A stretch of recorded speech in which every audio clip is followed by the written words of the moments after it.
कि चंड प्रद्योतन राजन, व्यक्ति अपनी शक्ति का किधर उपयोग करना है और किधर करना चाहिए। मनुष्य जीवन मिल गया, लेकिन शक्ति का उपयोग करना हर को नहीं आता है। धन भी मिल गया, शारीरिक शक्ति भी मिल गई, लेकिन उसका उपयोग कहाँ? आत्म कल्याण के मार्ग पर है कि पतन के मार्ग पर है? चंड प्रद्योतन के पास संपत्ति है, शारीरिक शक्ति भी है, लेकिन उसका उपयोग एकमात्र संसार के विषय सुखों में ही है। तो ऐसा चंड प्रद्योतन राजन, चंड प्रद्योतन राजन एक दासी, कुब्जा दासी है ना, तो उसके अंदर उसके रूप में आसक्त होकर के वह अपने अनिल वेग हाथी के साथ विद्वैपतन नगर में आता है, दासी को भी लेता है, और साथ में जो स्वर्ण गुलिका है ना, अब उसका नाम परिवर्तन हो गया, रूप बदल गया तो नाम भी परिवर्तन हो गया। तो अब स्वर्ण गुलिका दासी को साथ में लेकर के कहा जाता है अवंती में जाता है। अब जैसे ही प्रातःकाल होता है और उदयन मंदिर में आता है तो न तो दासी दिखाई दी और परमात्मा के गले में भी माला क्या हुई, कुमलाई हुई थी। ये देख करके चंड उदयन राजा सोचता है कि जरूर जरूर चंड, क्योंकि चंड हाथी, अनिल वेग हाथी सिर्फ एकमात्र चंड प्रद्योतन राजा के पास ही था, दूसरे के पास था नहीं। तो इससे पता चल गया कि यहाँ पर चंड प्रद्योतन राजा आया है और वो स्त्री कामी भी है, तो जरूर उसके आसक्ति के कारण यहाँ आकर के दासी को भी लेकर के गया है और परमात्मा को भी लेकर के गया है। ये परमात्मा की नकली मूर्ति है। इससे वो क्रोधित होकर अब उदयन ने अपना दूत भेजा कि भाई उदयन, चलो दासी को, मेरे को कोई लेना देना नहीं, दासी तू रख ले, कोई बात नहीं, तू इसके रूप में आ सकते तो रहने दे तेरे पास, लेकिन परमात्मा की जो प्रतिमा, जो परमात्मा की प्रतिमा है, जो देव प्रतिष्ठित है, वो प्रतिमा मुझे लौटा दे। लेकिन माना नहीं। वो कहते हैं लातों और भूत बातों थी नहीं माना। लातों का भूत होता है ना, वो बातों से कब मानता, वो मानता नहीं है भाई, माना नहीं। तो फिर उसने कहा कोई बात नहीं। फिर उदयन राजा ने 10 मुकुटबद्ध राजाओं के साथ विशाल सैन्य लेकर के अवंती पर चढ़ाई की। चंड प्रद्योत भी अपनी सेना लेकर के आया, उदयन भी गया। अब युद्ध की रणभेरी बज गई और उदयन ने पूछा, भैया चंड प्रद्योतन जी, आप कैसे युद्ध करना चाहते हो? हाथी पर बैठ करके चाहते हो, रथ पर चाहते हो, या घोड़े पर बैठ, जैसे आपकी इच्छा पर। तो उसने कहा नहीं, मैं तो रथ में बैठ के आऊँगा। अब उसने कहा मैं रथ पर बैठ करके युद्ध करूँगा, लेकिन कहा तो रथ पर आने का, लेकिन आया किस पर? हाथी पर। आया किस पर? हाथी पर। ये देख करके सालक, उसको उदयन को बड़ा गुस्सा आया कि यहाँ पर भी तू कपट करता है, यहाँ पर भी झूठ बोलता है, युद्ध होता है नीति का होता है, तू अनीति के कदमों पर चल गया और उसकी सजा तुझे ही मिलने वाली है। अब क्रोध में आकर के उदयन राजा बड़ा निशानेबाज था, तीर अंदाज लगाने वाला था। तो उसने क्या किया, अपना तीर कसा और जैसे हाथी ने कदम उठाया, सीधा एक हाथी के पाँव में, दूसरा पाँव उठाया दूसरे पाँव में, तीसरा पाँव उठाया तीसरे पाँव में, और जैसे ही तीरों के ऊपर तीर लगते गए, उदयन चंड प्रद्योत का जो अनिल वेग हाथी का, वो धड़ा करके क्या हो गया, नीचे गिर गया। जैसे नीचे गया तो उदयन राजन ने चंड प्रद्योतन को बंदी बना दिया और बंदी बना करके अपने साथ ले आ गया। अब वहाँ से वो चंड प्रद्योतन को बंदी बना करके उस पर क्या लिखा, उसके ललाट पर क्या लिखा, अब क्या, कहाँ राजा और कहाँ दासी का पत्नी, कहाँ राजा और कहाँ दासी का पति बन गया। उसने लिख दिया ये मम दासी पति। इतना बड़ा कलंक लग गया। अब वो चला वहाँ से, राजा उदयन अपने मुकुटबद्ध राजाओं के साथ वापस लौटता है और आकर के बीच में एक स्थान आता है जिसको कहते हैं दसानपुर। वहाँ पर रुकता है। राजा होने के बाद भी चतुर्मास का काल जब निकट आता है तो राजा क्या नहीं करता है, विचरण नहीं करता है, क्योंकि चलने से जो जीवों की हिंसा होती है, पृथ्वी काय जीवों की, वनस्पति काय जीवों की, बेइंद्रिय जीवों की, 6 काय जीव की विराधना होती है, तो माँ हिंसा का पाप लगता है। उस वृत्ति से बचने के लिए उदयन राजा ने अपने सैन्य बल के साथ दशानपुर में ही अपना पड़ाव डाला और वही रहा। चतुर्मास काल वही उन्होंने बिताया। वहाँ पर पर्वादिराज पर्युषण के दिन आए। पर्वादिराज पर्युषण के दिन आए और उसमें संवत्सरी का दिन आया। संवत्सरी का दिन जैसे ही आया तो उदयन ने सोचा आज तो संवत्सरी का महापर्व है, मैं आज उपवास के साथ पोषद व्रत करूँगा और मैं आज खाना नहीं खाऊँ, क्योंकि चंड प्रद्योतन का और उदयन का दोनों राजाओं का ऐसे नहीं कि वो मेरा शत्रु तो उसको खाना अलग दिया जाए। जो खाना उदयन के लिए बनता था वही खाना चंड प्रद्योतन के लिए बनता था। तो उन्होंने अपने रसोई से कहा कि भाई आज मेरे तो है उपवास, तो तू चंड प्रद्योतन को पूछ ले, वो जो जिसको उसको जो पसंद है वही आज उसके लिए तू खाना बना दे, क्योंकि मेरा आज उपवास भी है और मेरा आज पोषद व्रत भी है। तो रसोईया उनके पास गया, चंड प्रद्योतन के पास, और उसको पूछा कि आपके लिए हम रसोई क्या बनाएं, रसोई खाने में के अंदर आप क्या खाना लोगे वही आपके लिए बनेगा। तो उसने ऐसा क्यों पूछा? तो उसने कहा अभी आज हमारे राजा के क्या है, उपवास है और पोषद व्रत है। नहीं, उसके मन में आया कि नहीं, यहाँ पर कोई न कोई गुटबाजी चल गई है, ये लोग मेरे को मारना चाहते हैं, लगता है भोजन में विष मिला करके मुझे मारना चाहते हैं। अब उसने राजा का परिणाम, उदयन का परिणाम अलग था, उनका परिणाम अलग था। उसने कहा नहीं, मैं भी भोजन नहीं करूँगा, मैं भी आज क्या करूँगा, उपवास करूँगा। अब राजा उदयन पोषद में बैठा है और उसमें विचार आया कि अरे अरे मैं क्षमापना, संवत्सरी का महान दिन है, मैंने पोषद व्रत किया है, उपवास भी रखा है, लेकिन मेरा जो शत्रु है, जिसको मैंने शत्रु माना है ना, वो यहाँ पर बैठा है। जब तक उसे क्षमा याचना न करूँ तब तक मेरा प्रतिक्रमण क्या नहीं होगा नहीं। मैं विराधक बनूंगा, परमात्मा की आज्ञा का विराधक बनूंगा तो नहीं, मुझे पहले उसको क्षमा देनी है। वो जो मांगे, वो जैसा चाहे वैसा दे करके मुझे क्या देनी है, क्षमापना देनी है। अब उदयन संवत्सरिक प्रतिक्रमण करने के पहले चंड प्रद्योतन के पास जाता है, भैया आज बहुत बड़ा पर्व का दिन है, संवत्सरी का दिन है, मैं तुमसे क्षमा मांगने के लिए आया हूँ, बोल तू क्या चाहता है। उसने कहा मुझे अपना राज्य वापस लौटाओ। उदयन ने के दे दिया। तूने कहा मैंने तेरे को राज्य वापस लौटा दिया, और क्या चाहता है? उसने कहा आपने मेरे मस्तक पर क्या लिखा है, मम दासी पट्टी, ये मिटा दो। तो सोने की पट्टी बना करके उन्होंने वो लगा दी और क्या मिटा दिया, मम दासी पट्टी। अब तू खुश है, अब तो मुझे क्षमा दे, लेकिन फिर भी मन में क्या रखा, कपट रखा।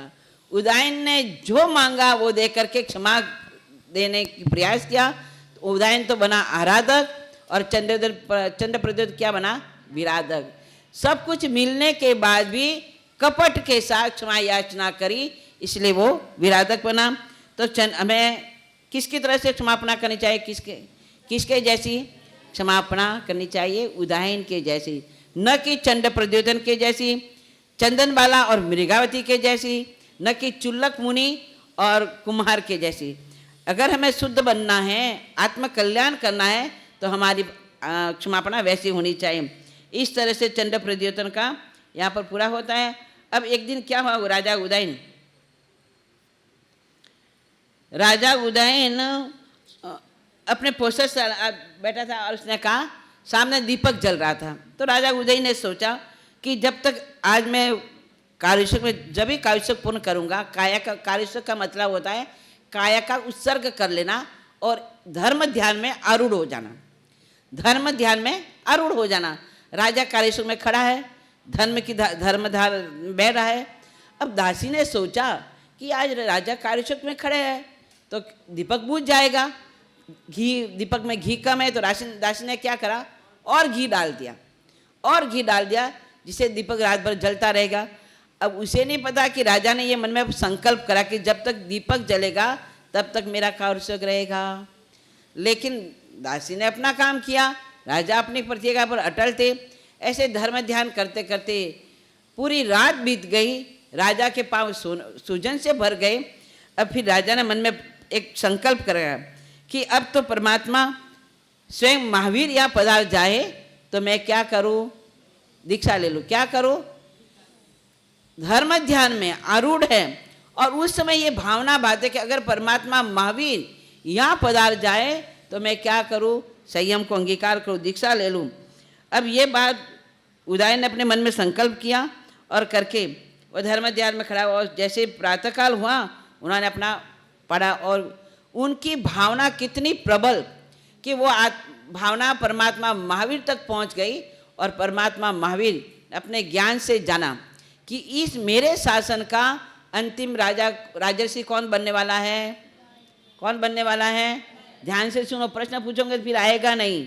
मेरे शासन का अंतिम राजा कौन बनेगा, राजर्षि उदयन। उदयन बनेगा। बस उदयन के बाद कोई भी राजा दीक्षा नहीं लेगा, कितना भी प्रयास करो लेगा नहीं। तो उदयन राजर्षि राजा बनने वाला है। तो परमात्मा ने भी समय, द्रव्य, क्षेत्र, काल, भाव जान करके उदयन की भावना को समझ करके वो विदभय नगर की तरफ पधारे।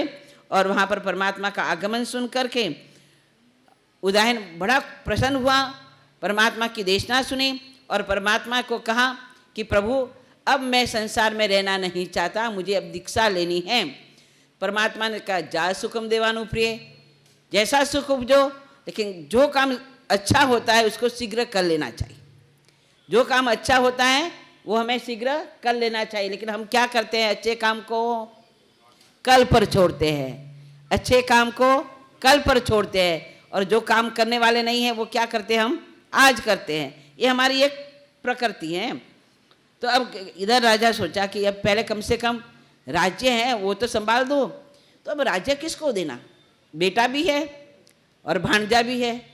अब राजा ने सोचा कि उदयन ने सोचा कि अगर बेटे को दो और बेटा कहीं इस राज्य में आसक्त बन जाएगा तो मेरा बेटा कहाँ चला जाएगा, दुर्गति में जाएगा। नहीं, मुझे राजा बेटा को नहीं देना है, मुझे क्या किसको देना है, भांजे को देना है।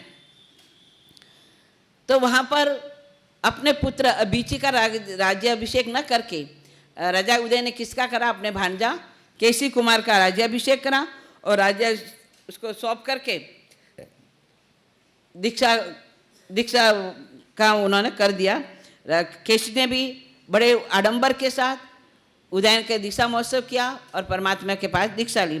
अब ये दृश्य देख करके उसका जो पुत्र था अभिची, वो बड़ा नाराज हो गया कि अरे पिता की संपत्ति पर बेटे का अधिकार होता है, न कि भांजे का। लेकिन मेरे पिता ने क्या किया, मेरे साथ अनर्थ किया है, मेरे साथ अच्छा व्यवहार नहीं किया, मुझे ना दे करके किसको दे दिए, भांजे को संपत्ति दे दी है। वो गुस्सा में आ गया और आकर के वो कहाँ चला गया, राजा क्रौनिक की शरण में चला गया। वो क्रौनिक के पास चला गया।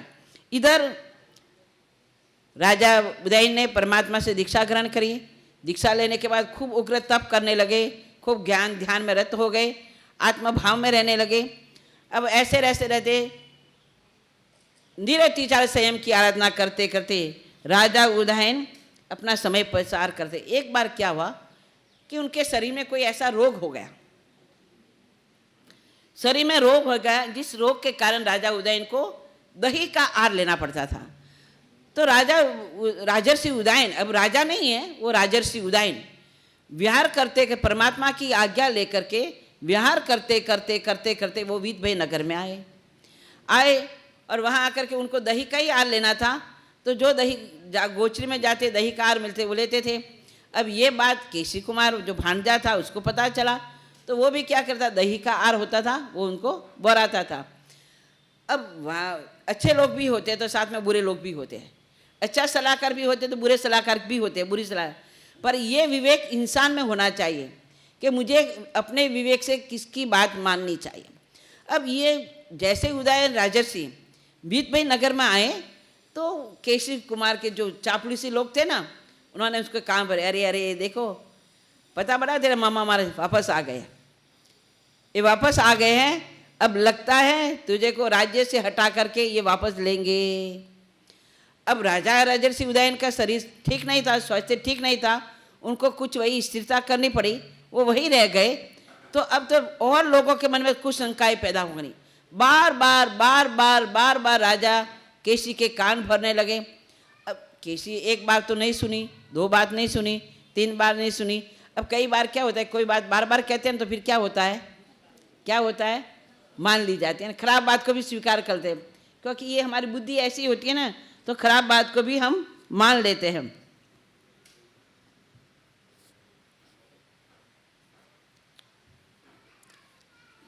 अब यहाँ पर फिर उन्होंने क्या उपाय क्या करना, अब ऐसा कि सांप भी नहीं मरे और लाठी भी नहीं टूटे, ऐसा उपाय क्या करो। तब वहाँ से उनका आहार जो है ना राय दरबार से जाता था, तो उन्होंने क्या करा, दही के आहार में विष मिला दिया और वो आहार राजा को देने लगा। इधर क्या होता है, जो प्रभावती का जीव जो देवलोक में गया था, उन्होंने अपने ज्ञान से देखा कि ओ हो ये तो विष है, अगर राजर्षि खाएंगे, आहार ग्रहण करेंगे तो ये तो मृत्यु को प्राप्त कर लेंगे। तो जैसे ही आहार ले आता था वो क्या करते थे, गिरा देते थे। एक बार हुआ, 2 बार हुआ, 3 बार हुआ। एक दिन क्या हुआ, इंद्र की आज्ञा से जो प्रभावती का जीव देह बना था उसको कहीं और जाना पड़ा। इधर राजर्षि अपना आहार लेकर के आए और आहार करने बैठे, वही विष मिश्रित आहार था, आहार उन्होंने कर लिया। जैसे ही आहार कर लिया, वो आहार विष मिश्रित था, उसके सारे शरीर में फैल गया, रोग उनका बढ़ने लगा। विष मिश्रित आहार खाने से शरीर में विष फैल गया और विष भक्षण से उनकी क्या हो गई, मृत्यु हो गई। अब प्रभावती का जीव जो बाहर गया था वो आया और उसने अपना ज्ञान का उपयोग लगाया, अवधि ज्ञान से कि ओ हो ये तो अनर्थ कर दिया। इन दुष्टों ने विष का आहार दे करके राजर्षि का क्या कर दिया, अकाल मरण कर दिया। उनको बड़ा, लेकिन राजर्षि तो बड़ा आत्मार्थी थे।